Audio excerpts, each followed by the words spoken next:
하나님의 백성은 늘 하나님의 말씀을 듣고 살아가야 합니다. 하나님께서 우리를 향하여 주신 그 말씀을 듣고 그 말씀에 반응하며 살아가야 합니다. 오늘 우리가 함께 읽은 본문 말씀에도 하나님의 말씀을 듣는 이스라엘 백성들의 모습이 등장합니다. 무려 오늘 본문에만 6번이나 여호와의 말씀이니라 라는 말씀이 등장합니다. 이렇게 많이 하나님의 말씀을 듣고 살아가는 삶, 너무 좋을 것입니다. 하지만 우리가 반드시 알아야 되고 생각해야 하는 것이 있습니다. 오늘 본문의 말씀은 북이스라엘 백성들에게 주시는 하나님의 경고의 메시지라는 사실입니다. 부모님이 자녀의 이름을 부를 때 조금 차이가 있습니다. 주영아, 이렇게 부르면 뭔가 제가 잘하고 칭찬받을 만한 모습을 보였기에 또 부모님의 마음이 기쁘다라는 사실을 우리는 알 수 있습니다. 하지만 정주영 하고 성까지 붙여서 뭔가 단호한 말투로 우리의 이름을 부르면 그건 제가 긴장해야 될 때입니다. 왜냐하면 보통 이런 말투는 제가 무언가 실수를 했거나 잘못을 했을 때 부모님들이 보이는 그런 반응이기 때문입니다. 이렇게 생각해 보면 오늘 말씀, 하나님께서 이스라엘 백성들을 부르실 때는 이스라엘 백성들아가 아니라 이스라엘 백성들아 이렇게 부르셨다는 사실을 우리는 생각해 볼 수 있습니다. 그리고 이렇게 하나님께서 6번이나 이스라엘 백성들의 이름을 부르셨다는 사실은 얼마나 이스라엘 백성들이 죄를 짓고 하나님으로부터 멀어져 있었는지, 하나님의 그 간절한 마음이 담겨져 있는지 우리는 알 수 있는 것입니다. 도대체 이스라엘 백성들에게 어떤 모습들이 있었기에 자비하시고 사랑이 넘치시는 하나님께서 이렇게 무섭고 단호한 말투로 이스라엘 백성들을 6번이나 부르셨을까요? 함께 말씀을 살펴보며 오늘 우리가 이스라엘 백성들의 모습을 통해 깨달아야 하는 모습이 무엇이 있는지, 또 오늘 하루 우리의 삶 가운데 우리가 도전하며 살아가야 되는 것이 무엇이 있는지 생각해보는 시간이 되기를 간절히 소망합니다. 먼저 오늘 본문 4절에서 5절까지의 말씀을 보면 이스라엘 백성들의 거짓된 위선된 태도가 하나님을 향하여 있음을 우리는 알 수 있습니다. 제가 4절과 5절 말씀 읽어드리겠습니다.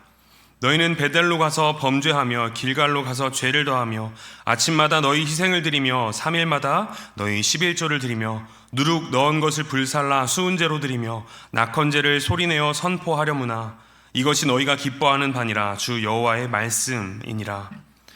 베델은 북이스라엘의 종교 중심지였습니다. 이곳에서 하나님을 예배하는 제사가 드려졌었습니다. 하지만 북이스라엘의 왕 여로보암 1세로 인해 이곳에서는 금송아지를 숭배하는 우상 숭배 장소가 되어버렸습니다. 길갈 또한 마찬가지입니다. 여호수아가 요단강을 건넌 후 하나님께서 일하셨다는 사실을 이스라엘 백성들이 기억하기 위하여서 이 길갈이라는 장소에서 하나님께 감사하는 예배를 드렸었는데 이것도 마찬가지로 우상 숭배의 자리가 되어버렸습니다. 아침마다 예배를 드리고 이스라엘 백성들이 11조를 드렸지만 그들이 드린 예배와 11조는 그저 율법의 실천일 뿐이었고 그들의 마음과 삶은 하나님을 멀리하여 우상 숭배를 하는 삶으로 나아가 있었던 것입니다. 아모스 선지자는 5절 말씀을 통해 중심에 하나님을 예배하는 그 마음이 없는 제사를 아무리 드려도 하나님께서 받지 않으실 것임을 이야기합니다.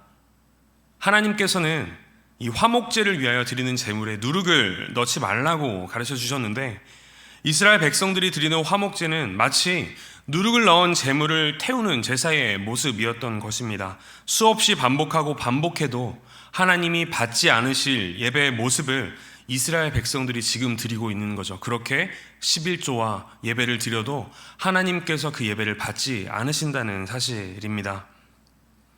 왜냐하면 그 중심에 하나님이 기뻐하시는 마음이 있는 것이 아니라 자기의 의가 드러나는, 자기가 했던 이 행동의 모습이 드러나는 그런 예배를 이스라엘 백성들이 드리고 있었기 때문입니다. 이어서 6절부터 11절까지의 말씀은 하나님은 그렇게 마음으로 드리는 것이 아닌 자기 의를 드러내는 이 이스라엘 백성들을 향하여, 또 예배가 아닌 범죄를 행하는 이스라엘 백성들을 향하여 심판과 경고의 메시지를 말씀하고 계십니다. 하지만 이에 대한 이스라엘 백성들의 반응이 너무 확고합니다. 너희가 내게로 돌아오지 아니하였느니라. 하나님은 사랑과 자비의 하나님이십니다. 이스라엘 백성들이 하나님과 멀어져 살아갈 때, 죄의 모습을 가득히 가지고 살아갈 때, 또 하나님과 관계없는 것처럼 그러한 모습으로 살아갈 때 하나님은 그냥 내버려 두지 않으시고 끊임없이 이스라엘 백성들을 돌이키시기 위해 경고의 메시지를 보낸 것입니다. 하지만 이스라엘 백성들은 하나님 앞으로 돌아오기를 바라는 그 간절한 마음, 그 말씀을 듣고도, 하나님께서 끊임없이 보내시는 그 선지자의 말씀을 듣고도 회개하지 않았습니다. 하나님 앞에 돌아오지 않았던 것입니다. 이 6절부터 11절까지의 말씀에는 그렇게 이스라엘 백성들이 되돌아오도록 하나님께서 주셨던 경고의 내용들이 담겨져 있는 것입니다.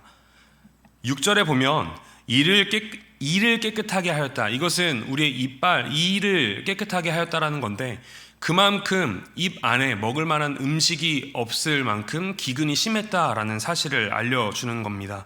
하나님은 이스라엘 백성들이 돌아오도록 많은 기근을 끊임없이 경고의 메시지로 보내셨습니다. 각 처소의 양식이 떨어지게 하셨고, 추수하기 석 달 전에 비를 내리지 않게 하셨습니다. 마실 수 있는 물을 떨어지게 하셨고, 곡식을 마르게 하시고, 또 깐부기와 팥중이로 모든 과실들을 얻지 못하게 하셨고, 전염병과 칼을 백성들에게 보내셨고, 성읍을 무너지게 하셨습니다. 그런데 이 모든 경고의 말씀을 듣고도 이스라엘 백성들은 회개하지 않았던 것입니다. 하나님께 돌아오지 않았던 것입니다. 그리고 이제 이스라엘 백성들에게 아주 두렵고 무서운 말씀이 들립니다. 12절 말씀의 시작에 그러므로 너무 두렵고 무서운 말씀입니다. 왜냐하면 이제는 그런 가벼운 경고의 메시지로 말씀하지 않으시고, 이제는 하나님의 심판이 이스라엘 백성들에게 선포되었기 때문입니다. 죄악의 모습을 끔찍이도 싫어하시는 하나님과 죄악의 모습을 가진 이스라엘 백성들이 대면해야 하는 상황이 되었기 때문입니다. 이미 받은 경고들도 너무 무섭고 두렵지만 이와는 비교할 수도 없을 만큼 두려운 하나님과의 대면이 이스라엘 백성들에게 임박했기 때문입니다. 사랑하는 우리 신도본교회 성도 여러분, 이제는 우리의 모습을 한번 돌아볼 시간입니다. 우리를 향하여 들려주시는 하나님의 음성에 귀를 기울여야 할 차례입니다. 날마다 하나님 안에 거하기 위하여 노력하지만 단 한순간, 딱 한순간 우리가 방심하면 우리는 하나님으로부터 멀어질 수밖에 없는 그런 죄인이 바로 우리입니다. 우리의 기도의 중심에는 무엇이 있는지 한번 생각해 보시면 좋겠습니다. 우리의 예배의 중심에는 무엇이 있는지 한번 돌아보시면 좋겠습니다. 우리의 기도와 예배가 습관처럼 드려지는 그런 예배와 기도가 되지 않기를 소망합니다. 오늘 본문 12절과 13절 말씀을 제가 다시 한번 읽어드리겠습니다.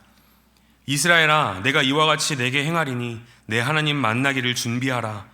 보라, 산들을 지으며 바람을 창조하며 자기 뜻을 사람에게 보이며 새벽을 어둡게 하며 땅의 높은 데를 밟는 자, 그의 이름은 만군의 하나님 여호와이니라.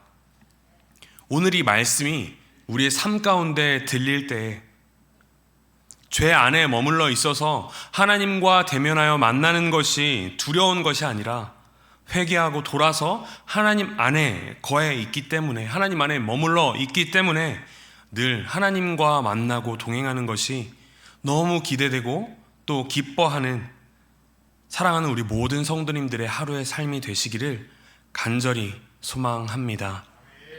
함께 기도하시겠습니다. 우리를 사랑하셔서